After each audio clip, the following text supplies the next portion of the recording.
Welcome, thrill seekers, to a world of spine-chilling tales and hair-raising adventures. Gather around for a frightful journey into the unknown as we delve deep into the realm of scary stories. Buckle up, hold on tight, and get ready to experience a rush of terror like never before. The town of Ravenwood had always been shrouded in mystery. It was a place where the fog never lifted, where strange creatures roamed the woods, and where the locals whispered about the sinister shadow. Nobody knew what it was, but they all feared it. One day, a man arrived in Ravenwood. His name was Jack, and he had come to investigate the rumors about the sinister shadow. He was a skeptic, believing that there was a logical explanation for everything. As he entered the town, he felt a chill run down his spine. The fog was thick, and he could barely see where he was going.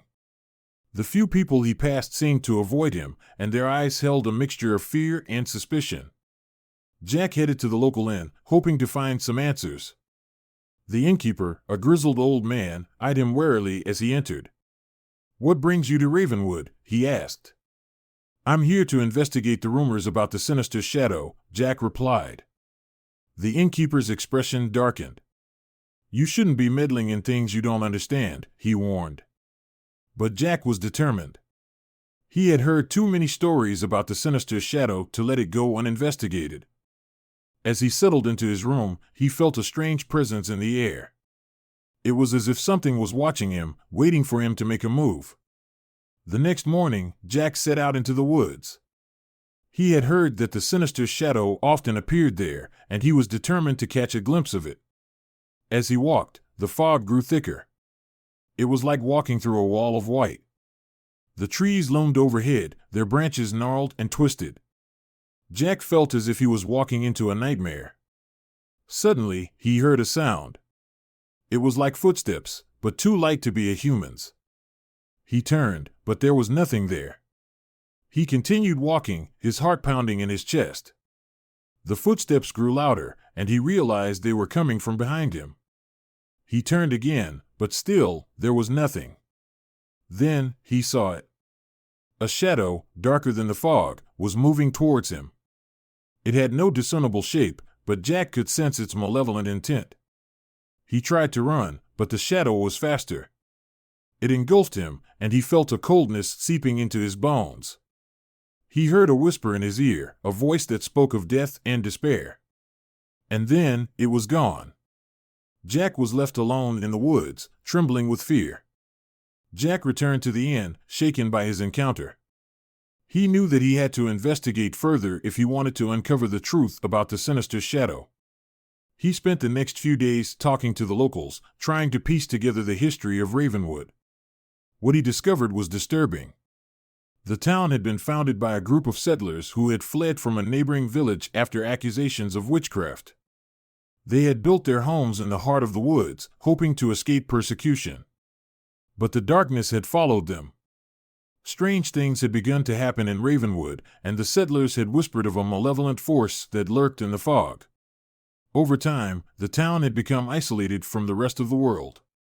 The settlers had turned to dark magic, hoping to appease the sinister shadow and protect themselves from its wrath. Jack knew that he had to find a way to break the curse that had befallen Ravenwood. He spent long nights studying ancient texts, searching for a way to banish the shadow. Jack's research led him to a ritual that could banish the sinister shadow. It was dangerous and required a great deal of preparation, but he knew it was his only hope. He gathered the necessary materials and began the ritual in the heart of the woods. The fog was thick around him, but he could feel the shadow's presence lurking in the darkness. As he chanted the ancient words, he felt the air around him grow colder. The trees swayed and creaked, and he could hear whispers in the wind. Suddenly, the shadow appeared before him. It was darker and more menacing than ever before, but Jack stood his ground. He continued to chant, his voice growing louder and more urgent. The shadow began to writhe and twist, as if in pain. And then, it was gone. The fog lifted, and the sun shone down on Ravenwood for the first time in years. The townspeople emerged from their homes, blinking in the sunlight. They looked around in wonder, as if seeing their surroundings for the first time. Jack was hailed as a hero, and the townspeople thanked him for banishing the sinister shadow. They told him stories of how it had haunted their dreams and stalked them in the night.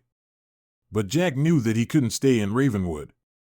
He had seen too much and experienced too much to ever feel at ease there. As he packed his bags, he heard a knock at the door. It was the innkeeper. "I know you're leaving," he said, "but I have to ask you one question. Do you believe in magic now?" Jack thought for a moment. "I don't know if I believe in magic," he said, "but I believe in the power of fear. And I know that fear can make us see things that aren't really there." With that, he left Ravenwood, never to return again. The sinister shadow was banished, but the memory of it lingered on, a reminder that there are things in this world that we may never fully understand. As the night draws to a close, we bid farewell to the terrors that haunted us and the spine-tingling tales that kept us on the edge of our seats. Remember, the darkness may linger, but the dawn always brings a new light. Until next time, stay safe, stay curious, and never stop exploring the mysteries of the unknown.